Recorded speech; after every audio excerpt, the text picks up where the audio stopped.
This is a UFO story that will blow your mind. It takes even a close encounter story to a whole new level.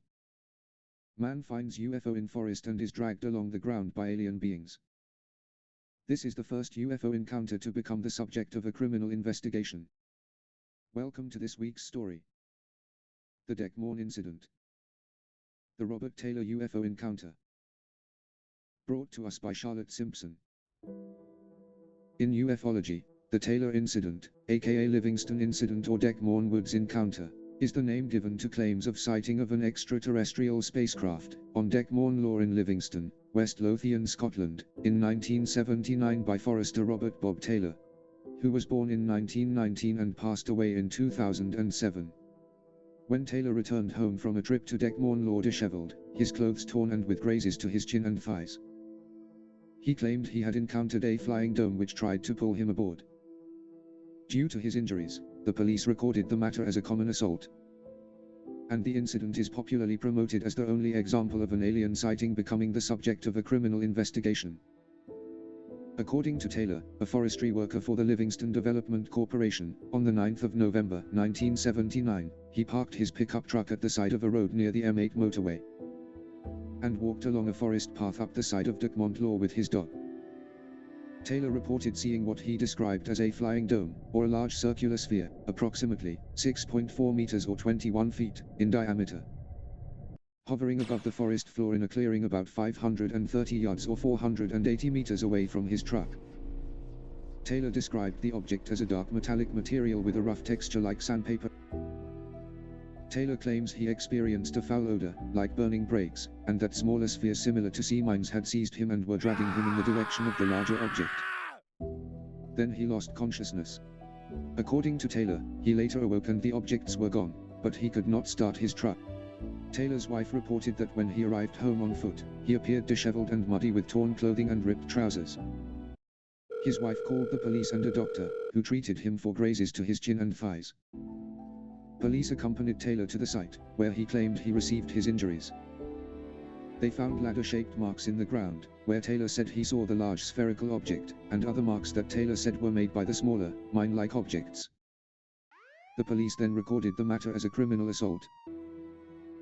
This story is very intriguing and has baffled ufologists for decades, just over 43 years to be exact.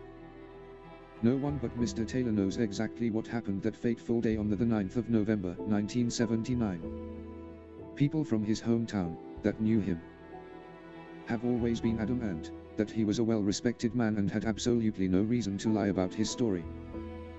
Mr. Taylor till the day he died never changed his story in any way. I just wish our team had the chance to interview him before he passed away.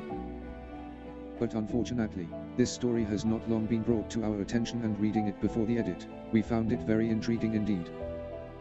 Hence the need to create this documentary and keep his story alive. The story drew attention from ufologists, who erected a plaque on the site of the alleged encounter. And Taylor became notable among UFO enthusiasts for being involved in the only UFO sighting that was subject to a criminal investigation. Ufologist and author Malcolm Robinson accepts Taylor's story, saying he believes it could be one of the few genuine cases of a UFO encounter. As you can imagine, though, a story of this magnitude has drawn the large skeptical reception, of course. And here are some of the skeptical analysis and thoughts drawn against Mr. Taylor and his story's credibility after his claims of what happened that day. In 1979, a UFO skeptic, by the name of Stuart Campbell, visited the scene of the incident with the police. Mr. Campbell was convinced that a simple explanation would be found. On his second visit to the site, he said that he had observed some PVC pipes in an adjoining field. He discovered that the local water authority had laid a cable duct within 100 meters of the clearing. He came to the conclusion that stacks of pipes might have been stored in the clearing and were responsible for the ground markings.